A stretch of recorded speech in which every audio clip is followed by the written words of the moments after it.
شام میں صدر بشار الاسد کا 24 سال کا اقتدار ختم ہو گیا ہے۔ حکومت مخالف فورسز نے دمشق کا کنٹرول سنبھال لیا ہے۔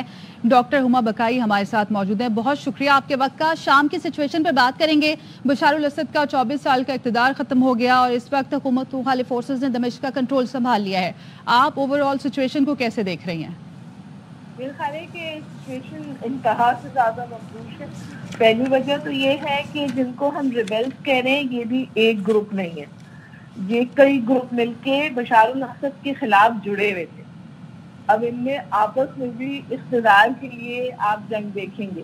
دوسری بات یہ ہے کہ یہ اس لیے ہو پایا کہ شاید رشیا اور ایران اس طور گیم میں نہیں ہے، اور بہت سارے ذہنوں میں یہ سوال اٹھتا ہے کہ مصر میں جو صورتحال اتنی تیزی سے بگڑی ہے نومبر کے آخری ہفتے میں اور اب دسمبر کے پہلے ہفتے میں، کیا یہ جڑی ہوئی ہے مڈل ایسٹرن کانفلکٹ سے؟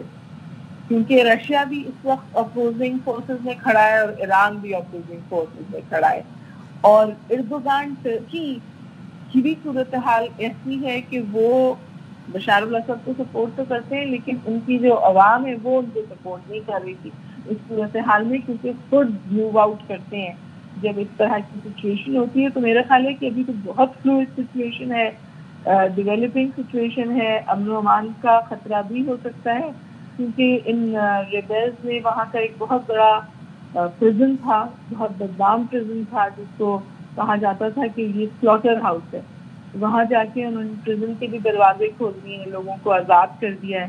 میرے خیال ہے complete break down of law and order ہے اور سول وار کی سچویشن ہے، اور جو فورسز تھی بشار الاسد کی وہ بالکل نہیں ٹھہر پائے ریبیلز کے سامنے۔ ہما صاحبہ، آگے کیا صورتحال بنتی دیکھ رہی ہیں آپ اس صورتحال کے بعد، اور آپ کیا سمجھتی ہیں کہ جو حکومت مخالف فورسز ہیں وہ اس قدر منظم ہیں کہ حکومت چلا سکے، اور خصوصاً خطے پر اس کے کیا اثرات ہوں گے؟ میں آپ سے یہ گزارش کی نا کہ یہ جو حکومت، یہ سب بشار الاسد کے خلاف تو جڑے ہوئے تھے کیونکہ he was seen as a dictator, اور اس موومنٹ کو کمپیئر کیا جا رہا ہے عرب اسپرنگ سے، جب ایک جمہوریت کی لہر پورے عرب ورلڈ میں ہم نے دیکھی تھی۔ لیکن سوال یہ ہے کہ کیا یہ سسٹینیبل، اور دوسرا سوال یہ ہے کہ اس کو کون سپورٹ کر رہا ہے؟ کیا ان ریبیلز کو بالخصوص کہیں سے سپورٹ آئی ہے ایران اور رشیا کو مشکل میں ڈالنے کے لیے؟ ٹھیک ہے، بہت شکریہ آپ کا ہما بقائی صاحبہ، ARY نیوز سے گفتگو کرنے کے لیے۔